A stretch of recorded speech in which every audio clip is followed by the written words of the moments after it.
Olá, meus amigos! Vamos dar sequência ao estudo do enfrentamento ao coronavírus. Nós já fechamos a análise da Lei 13.979 de 2020, que consideramos o principal normativo sobre o tema. E onde, nessa lei, o principal assunto foi licitação, É o artigo 4º, artigo 4º A, B, C, D, F, G, H, I, quer dizer, artigo 4º, 3x4, trabalhando licitação. Muito bem. Vamos mudar de normativo, vamos continuar falando de licitação. A medida provisória 961, de 6 de maio de 2020, traz 3 novos temas de licitação que passam a ter maior flexibilidade no decorrer da declaração de calamidade pública. Olha a ementa da MP 961 de 2020.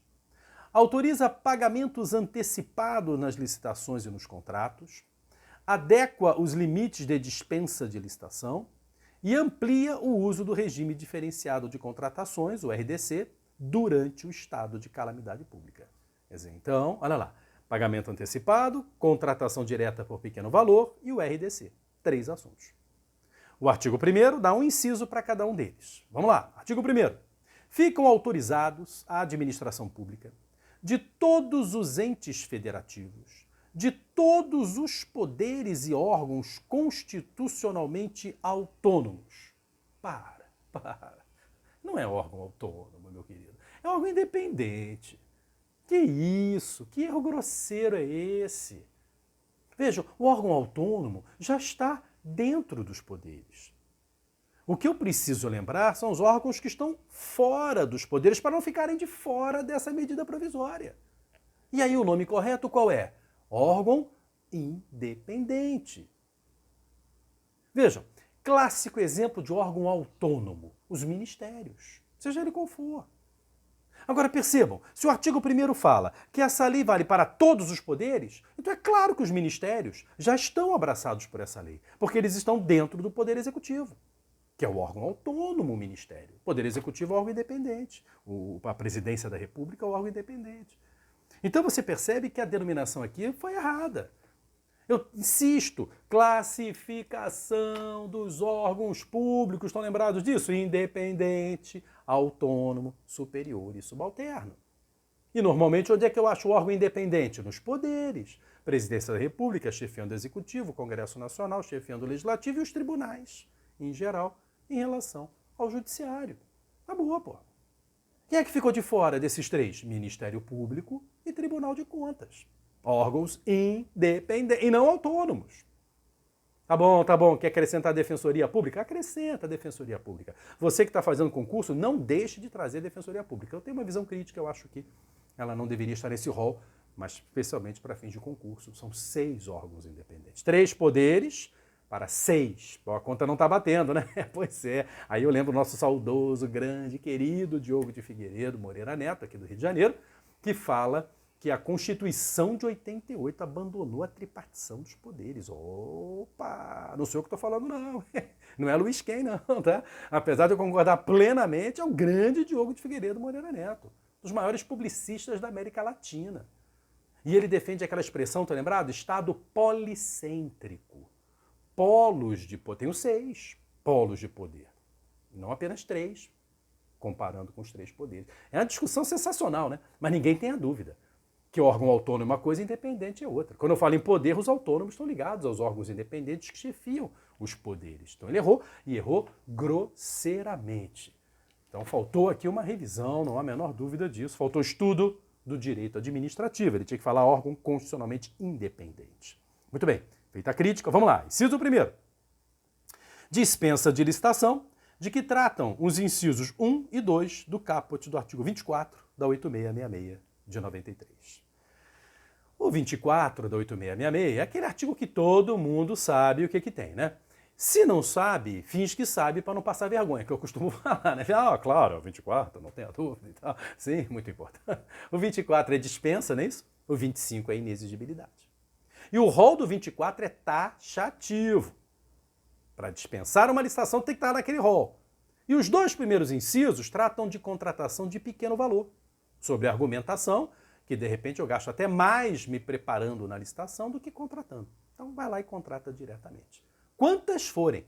Importante é não ultrapassar o limite definido. Pois bem, o valor para esse limite é majorado durante o estado de calamidade por essa medida provisória 961. Vejam lá, letra A. Para obras e serviços de engenharia até R$ 100.000, desde que não se refiram a parcelas de uma mesma obra ou serviço, ou ainda para obras e serviços da mesma natureza e no mesmo local, que possam ser realizadas conjunta e concomitantemente. Essa ressalva que ele faz, nós já tínhamos essa previsão na 8666. Tanto para a escolha da modalidade, naquela tabela do artigo 23, quanto para a contratação direta. Eu não vou fracionar uma mesma obra para fazer 45 convites ao invés de uma concorrência. Eu não vou fracionar milhões de vezes um serviço de engenharia para fazer várias contratações diretas por dispensa de licitação. Isso é fraude. E ele está proibindo aqui. Então a novidade mesmo é o valor, gente. Na regra geral, o valor é R$ 33.000 para obras e serviços de engenharia. Vai sem licitação. Subiu para R$ 100.000. E vale frisar que R$ 100.000 é a referência do Estatuto da Estatal, né? 13.303 de 2016, artigo 29.1, para as empresas estatais, o valor normal de dispensa de licitação é R$ 100.000. Obras e serviços de engenharia. Letra B. Para outros serviços e compras, no valor de até R$ 50.000. E para alienações, desde que não se refiram a parcelas do mesmo serviço, compra ou alienação de maior vulto, que possa ser realizada de uma só vez a mesma preocupação, já feita a colocação. Então, a novidade mesmo é o valor. Lá na 8666, esse valor é R$ 17.600, por aí assim. Subiu para R$ 50.000, que também é o valor de referência no Estatuto da Estatal, tá? 29, inciso 2º, para outros serviços e compras em geral, até R$ 50.000.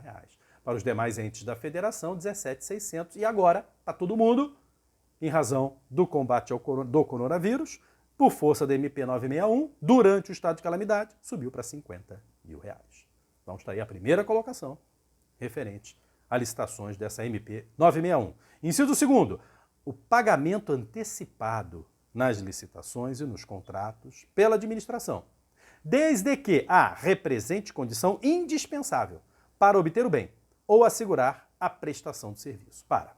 Nós estamos vendo várias contratações de material, EPI, máscaras, respiradores para o enfrentamento do coronavírus, onde o poder público está sendo obrigado a antecipar um valor para que o fornecedor garanta, lá na China, que aquele produto vem para cá. Se não vem outro, cara, atravessa o negócio e leva para outro país. Então é uma coisa que o mercado está pedindo e o governo precisa atender. Sempre, em regra, licitações e contratos, o pagamento é feito só depois da entrega do bem. Estão lembrados? 4.320 de 64. Lá do 58 ao 70, empenho, liquidação e pagamento. Essa é a regra. Então você assina um contrato comigo, você recebe uma nota de empenho. Estou reservando a grana aqui do orçamento para você, cumpre a sua parte que eu libero o pagamento. Aí você me liga, cumpri minha parte.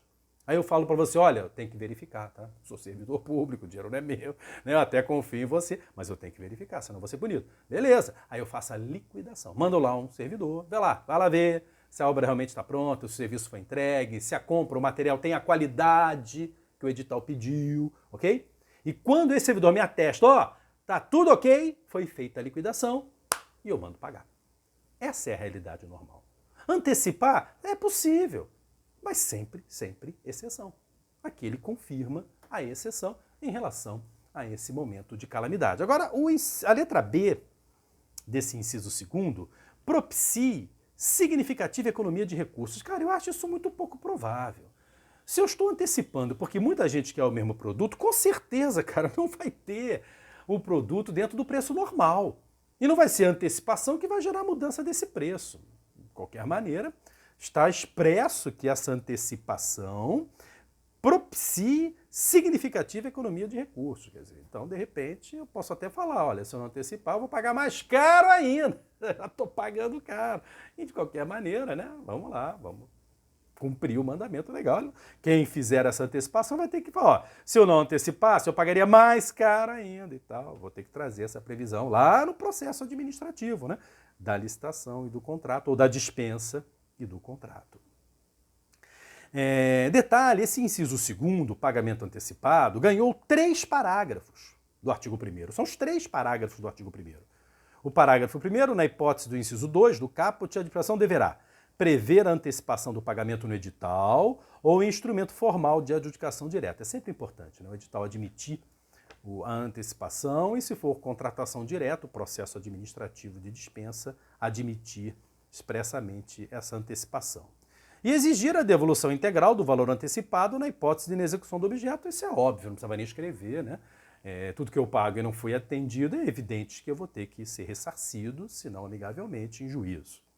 Parágrafo 2º. Sem prejuízo do parágrafo 1º, a administração poderá prever cautelas aptas a reduzir o risco de inadimplemento contratual. E aí me traz 5 exigências para viabilizar essa antecipação.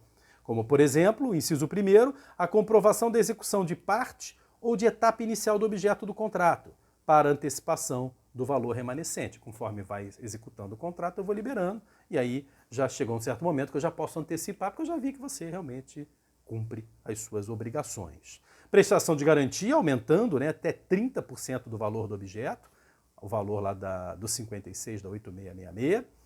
Emissão de títulos de crédito pelo contratado, caso ele não cumpra ou execute o título de crédito. Acompanhamento da mercadoria em qualquer momento do transporte por representante da administração. Igual quando você compra aí online, né?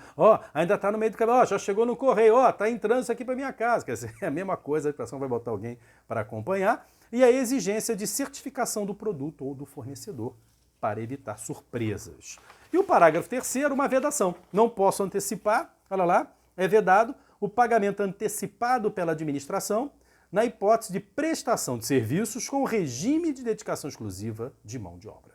Então esse aqui, só depois de executado, que você vai receber. Finalizando, voltando aos incisos do artigo 1º, né? Inciso 3. A aplicação do regime diferenciado de contratações públicas, RDC, de que trata a Lei 12.462, de 2011, para licitações e contratações de qualquer obras, serviços, compras, alienações e locações.